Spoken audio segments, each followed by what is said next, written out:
नमस्कार। आनंद vision blog पर आप सभी का स्वागत है और आज मैं बिहार की राजनीति पर कुछ अपना पॉइंट रखना चाहता हूं। जैसे कि आप लोगों को पता है कि बिहार की राजनीति में इस समय उथल पुथल मचा हुआ है। सुशासन बाबू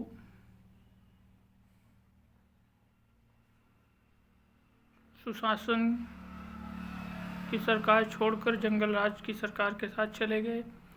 2015 में गए थे, अब दोबारा 2022 में चले गए।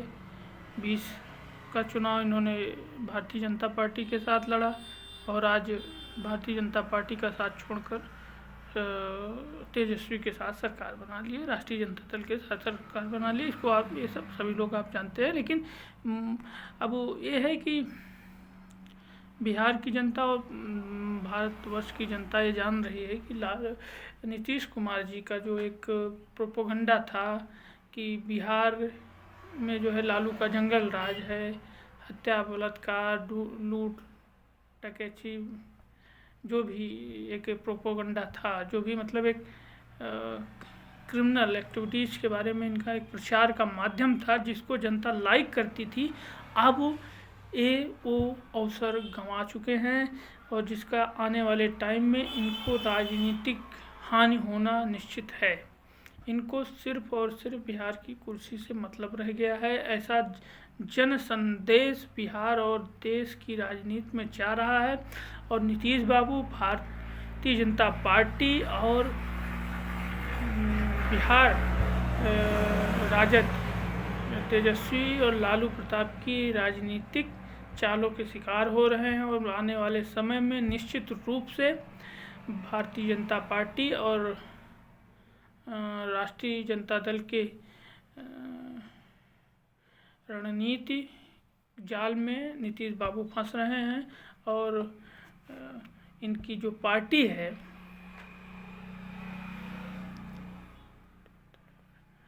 जेडीयू जनता दल यूनाइटेड, इसका जो है भविष्य मुझे अब दिखाई नहीं दे रहा है। कोई लीडर भी मुझे इनके बाद का कोई लीडर मुझे समझ में नहीं आ रहा है कौन है और मुझे तो लग रहा है कि आने वाले टाइम में इनका जो है राजनीतिक रसूख बिहार की राजनीति से निश्चित रूप से ख़त्म होने वाला है। देश की राजनीति में वैसे भी इनका कोई ख़ास वजूद है नहीं। अब हम बात करते हैं बिहार की स्थिति।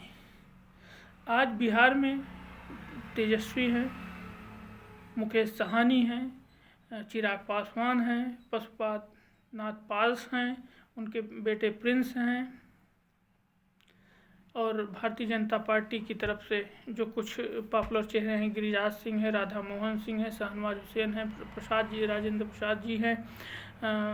ये सब चेहरे भारतीय राजनीति में जिनको जाना पहचाना जाता है, बड़े कद के नेता हैं, रूडी हैं, तो इस तरह के कुछ नेता हैं। मुझे एक समझ में आ रहा है कि जैसे भारतीय जनता पार्टी पिछले 2020 सरकार के बाद ही और 2019 की सरकार जब इन्होंने अपना बनाया दिल्ली में, तो मुझे ऐसा लगा कि दिल्ली की सत्ता की गलियारों में जिनकी बड़ी पकड़ थी उनको साइड लाइन किया गया, उनको बिहार शिफ्ट किया गया। चाहे वो पटना से जो है पटना से शत्रुघ्न सिन्हा को चुनाव हराने वाले सिन्हा प्रसाद जी हों या शाहनवाज जी को तो हालांकि कैबिनेट में अभी जगह नहीं दिया, लेकिन राज्य कैबिनेट में जगह देकर उनको बिहार की राजनीति में स्थापित करने का प्रयास भारतीय जनता पार्टी ने किया। क्योंकि भारतीय जनता पार्टी बिहार के मोदी से ऐसा रिजल्ट एक्सेप्ट नहीं कर पा रही थी कि वो जो है नीतीश के खिलाफ जाकर, सुशील मोदी जी नीतीश के खिलाफ जाकर जो है बिहार में भारतीय जनता पार्टी को स्थापित करें या मतलब अपने पैरों पे खड़ा कर दें। ऐसा संदेश सुशील मोदी जी नहीं दे पाए, जिसका परिणाम ये हुआ कि भारतीय जनता पार्टी ने अपने लोगों को स्थापित करने के लिए बिहार में प्लांट किया और उसको कहीं ना कहीं नीतीश बाबू भांप लिए कि आने वाले टाइम में भारतीय जनता पार्टी हमारा जो है बोरिया बिस्तर बांधना चाहती है। इसलिए उनके अंदर पिछले 2 वर्षों से एक छटपटाहट थी, उसको देश की राजनीति में मीडिया ने, राजनीति में जानकारी, राजनीति पसंद करने वाले लोगों ने उसको समझा और उसको देखा, हमने उसको देखा, समझा, और उस छटपटाहट की बौखलाहट का नतीजा ये हुआ कि आज नीतीश बाबू जो है, जिस जंगल राज के खिलाफ उनका संपूर्ण जीवन चला गया, 2015 में उनसे जुड़ने के बाद 17 में उन्होंने कहा कि अब हम कभी भी राष्ट्रीय जनता दल के साथ नहीं जाएंगे, उस मतलब एजेंडे को उन्होंने छोड़ते हुए आज दोबारा चले गए उनके साथ, राष्ट्रीय जनता दल के साथ। तो निश्चित रूप से इस बार का जो कैबिनेट है बनने वाला है नीतीश और तेजस्वी का, उसमें तेजस्वी की जो है छाप एक अलग दिख रही है और तेजस्वी पहले से काफ़ी परिपक्व लीडर समझ में आ रहे हैं और उनकी जो है छाप बिहार की राजनीति में पड़ने वाला है। और बिहार की राजनीति में यमुनाई समीकरण के इतर अगर वो समीकरण बना ले जाते हैं भूमिहार या अन्य अगड़ा बेल्ट में, तो निश्चित रूप से वो अपने बलबूते भी बिहार की राजनीति में सरकार बना सकते हैं।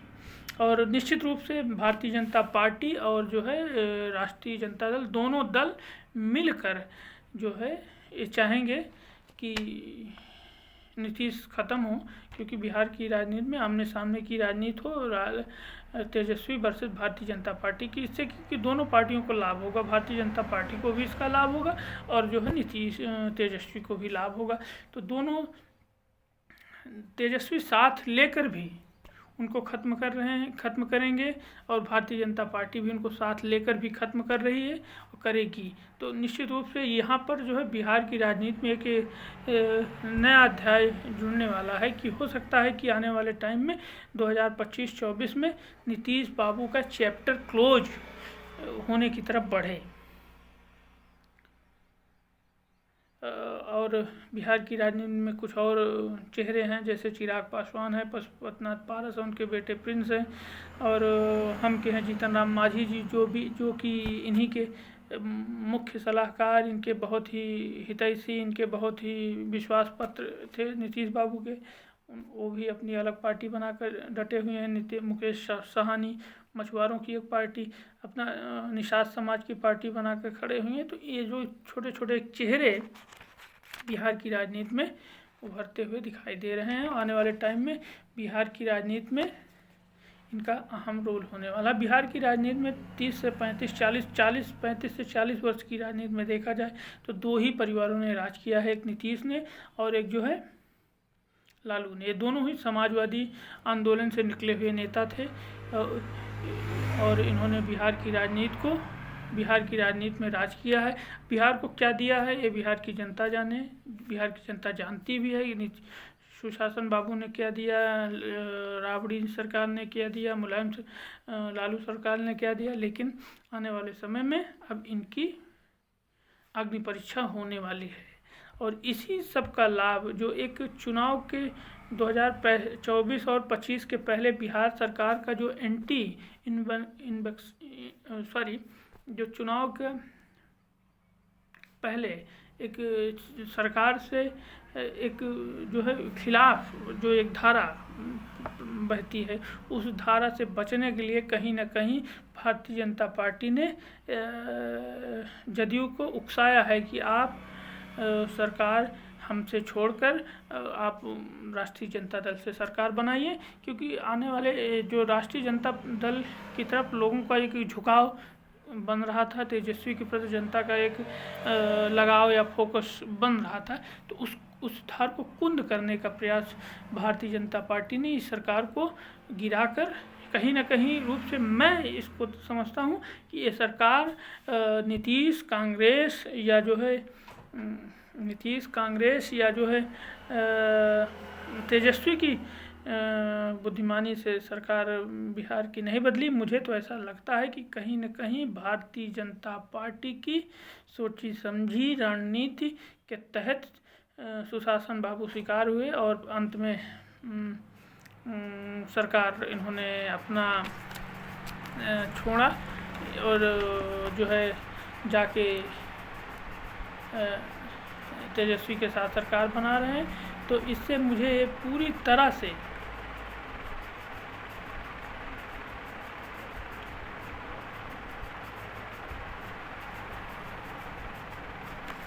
मैं पूरी तरह से आश्वस्त हूँ कि निश्चित रूप से भारतीय जनता पार्टी बिहार में जेडीयू को ख़त्म करके अपना डायरेक्ट जो है लड़ाई राष्ट्रीय जनता दल के साथ करना चाहती है। उससे बिहार की राजनीति में आने वाले लोकसभा चुनाव में और विधानसभा चुनाव में भारतीय जनता पार्टी को निश्चित रूप से फ़ायदा होगा। और अभी देखा जाए तो जो प्रशांत किशोर जी हैं बहुत बड़े राजनीतिक विश्लेषक हैं, पार्टियों को जिताने और बनाने का काम करते हैं, लेकिन बिहार में अभी उनकी हैसियत हमको ऐसी नहीं लगती कि वो 2-4-10 सीट जीत कर के चुनाव में कोई अहम रोल कर सकें, या हो सकता है पर्दे के पीछे से कुछ कर रहे हों किसी पार्टी के साथ। मुकेश साहनी, हम जो भी हैं छोटे मोटे दल, ये निश्चित रूप से इन बड़ी पार्टियों के पीछे कुछ लोग बनकर ही मलाई खाने का प्रयास करेंगे, अपने आप को जीवित रखने का प्रयास करेंगे। और कहीं न कहीं से सुशासन बाबू की राजनीतिक पराभव का दौर शुरू हो गया है और आने वाले समय में भारतीय जनता पार्टी और राष्ट्रीय जनता दल का एक अलग स्कोप बिहार में बन रहा है। अब देखना है कि ये जो सरकारों का एक विरोध, लगातार सरकार का जो सुशासन बाबू का एक विरोध है लगातार, उस विरोध को तेजस्वी के लिए क्या वो लगातार सरकारों का विरोध, लगातार एक मुख्यमंत्री का कार्यकाल, वो विरोध तेजस्वी के राजनीतिक कैरियर पर कुठाराघात तो नहीं बन जाता 2024 के चुनाव या 25 के चुनाव में। इसको देखना होगा और निश्चित रूप से जो है इनको थोड़ा बहुत चैलेंज चिराग पासवान की तरफ से मिलने वाला है, तेजस्वी और भारतीय जनता पार्टी को भी, तेजस्वी को भी और नीतीश कुमार को भी। तो इन लोगों का तो अब बोरिया बिस्तर बदलने वाला है।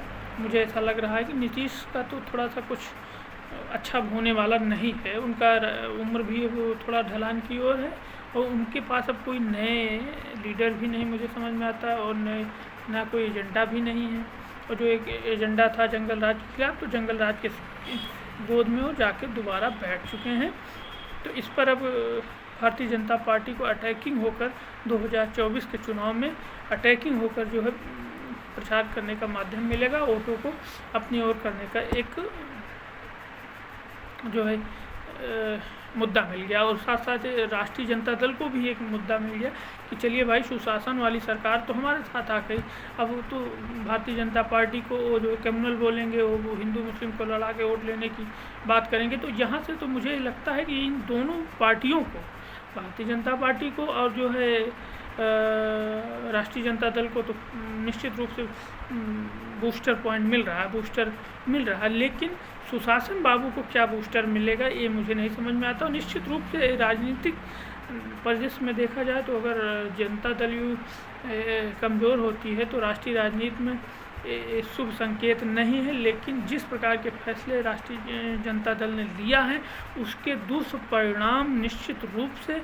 आज जनता दल को भुगतने पड़ेंगे, क्योंकि उनके लिए उनकी क्षमता देखा जाए 2015 के चुनाव, 2020 के चुनाव में उनके संख्या बल निरंतर घटता जा रहा है। 2015 के चुनाव में 100 से पार उनकी विधायकों की संख्या थी, फिर 10 या 11 में, 15 में उनकी संख्या 70 प्लस थी और 2019 में उनकी सरकार आते आते 2020 में उनको मात्र 45 या 43 MLA उनके हैं। तो निश्चित रूप से उनकी राजनीतिक विरासत जो बनाया हुआ था उसका दायरा जो है अब सिकुड़ रहा है। लेकिन वहीं राष्ट्रीय जनता दल तेजस्वी जो है अपने पिताजी की राजनीति को बखूबी संवार रहे हैं और उसको डेवलप कर रहे हैं। और यमुनाई समीकरण के साथ अगर अन्य समाज में उनकी पकड़ बनती है तो निश्चित रूप से बिहार में नीतीश से बड़ा राजनीतिज्ञ अभी भविष्य में मुझे कोई दिखाई नहीं दे रहा। भारतीय जनता पार्टी के पास जरूर संगठन है, कुछ केंद्रीय स्तर पर तैयार किए गए नेता हैं, लेकिन अभी उनके पास भी बिहार में कोई ऐसा ताकतवर नेता मुझे समझ में नहीं आता जो नीतीश और जो है तेजस्वी के लिए, ख़ासतौर से तेजस्वी को लड़ाई दे सके, पटकनी दे सके। तो ये जो एक पॉइंट बनता है कि अभी बिहार की राजनीति में मुझे ऐसा लग रहा है कि कहीं ना कहीं नीतीश थोड़ा आगे चल रहे हैं और भारतीय जनता पार्टी थोड़ा सा पीछे चल रही है। और 2024 के चुनाव की परिदृश्य से देखें तो वो चुनाव जो है भारतीय जनता पार्टी और नरेंद्र मोदी के लिए तो बहुत ही महत्वपूर्ण होगा बिहार का चुनाव, लेकिन तेजस्वी के लिए उतना महत्वपूर्ण नहीं होगा, क्योंकि अभी वो प्रधानमंत्री या राष्ट्रीय राजनीति में जाने वाले नहीं हैं। और लालू और राबड़ी का तो मुझे लगता है कि चैप्टर अब राष्ट्रीय राजनीति में रहने लायक है नहीं, मुझे ऐसा लगता है। बड़े नेता हैं लेकिन अब उनकी उम्र हो चुकी है। तो अब अगर बिहार की राजनीति में 2024 के चुनाव में तेजस्वी भारतीय जनता पार्टी को रोकने में कामयाब हो गए नीतीश को लेकर ही, तो आने वाले टाइम में राजनीतिक धारा तेजस्वी के दरवाजे से होकर बहना शुरू हो जाएगी। और नहीं तो भारतीय जनता पार्टी अगर बिहार में मेजॉरिटी के साथ सांसद जितवाने में कामयाब रहती है तो 2025 का चुनाव भी नीतीश और तेजस्वी के लिए कांटे का चुनाव हो जाएगा। खासतौर से जिस प्रकार से नीतीश बाबू का ग्राफ गिरता जा रहा है। नीतीश बाबू ने कहा कि भारतीय जनता पार्टी ने हमारे जो है प्रत्याशियों को 2020 के चुनाव में हराया। तो ठीक है, जब उन्होंने आपके प्रत्याशियों को हराया था तो आपको जो उनके साथ सरकार नहीं बनाना चाहिए था, आपको 2020 में ही सरकार नहीं बनाना चाहिए था, आपको तुरंत तेजस्वी के साथ चले जाना चाहिए था। तेजस्वी को ऐसे भी मेजॉरिटी के 8-10 विधायकों की मात्र उनको आवश्यकता है, क्योंकि राष्ट्रीय जनता दल, कांग्रेस, हम अन्य जो लोगों को मिलाकर उनके पास 100 के ऊपर की तादाद रही है 2020 से। इस समय इनकी सरकार में 164 विधायकों का समर्थन उनको प्राप्त है। तो मुझे तो ऐसा लग रहा है कि बिहार की राजनीति में अगर इस समय सबसे मजबूत क्षेत्रीय नेता कोई उभर रहा है तो वो निश्चित रूप से बिहार में तेजस्वी हैं। उनके साथ थोड़ा बहुत तेज प्रताप यादव का भी अपना एक अलग कॉमेडी टाइप का करैक्टर है, वो भी राष्ट्रीय जनता दल को मजबूती दे सकता है। और अगर राजनीतिक ईर्ष्या उत्पन्न होती है तो आने वाले टाइम में कभी न कभी राष्ट्रीय जनता दल के लिए भी बहुत बड़ी समस्या इन दोनों भाइयों की महत्वाकांक्षा हो सकती है। लेकिन अभी इसको कहना जल्दबाजी होगा, क्योंकि अभी लालू जी और राबड़ी जी हैं। तो लेकिन आने वाले टाइम में निश्चित रूप से आने वाले 10-15 वर्षों में इसका एक कुछ देखने को मिलेगा। तो जैसे अन्य क्षेत्रीय दलों में भी यूपी में अखिलेश यादव हैं, दक्षिण में YS रेड्डी हैं, तो मजबूत स्तंभ खड़े हैं, वैसे जो है बिहार की राजनीति में नीतीश को पीछे कर तेजस्वी ने अपने आप को स्थापित कर लिया है इस सरकार से, मुझे ऐसा लगता है। अब देखना है कि जो और नए करैक्टर हैं, चिराग पासवान, प्रशांत किशोर, मुकेश साहनी, जीतन राम मांझी और कांग्रेस के राहुल गांधी बिहार में अपनी क्या उपयोगिता और क्या स्थान देखते हैं। वो छोटे भाई बनकर रहेंगे या बड़े भाई के साथ थोड़ा कुछ माथापच्ची करेंगे, कुछ हमारे लिए भी दीजिए, हमारा स्थान बनाइए, इसको देखना होगा। और इस प्रकार से मैं देखता हूँ कि आने वाले टाइम में बिहार की राजनीति से और देश की राजनीति से जनता दल यूनाइटेड का ग्राफ डाउनफॉल होगा और बिहार की राजनीति में राष्ट्रीय जनता दल और भारतीय जनता पार्टी के बीच कांटे की टक्कर देखने को हमें 2025 में मिल सकती है। धन्यवाद। आज के लिए आनंद विजन ब्लॉग में इतना ही।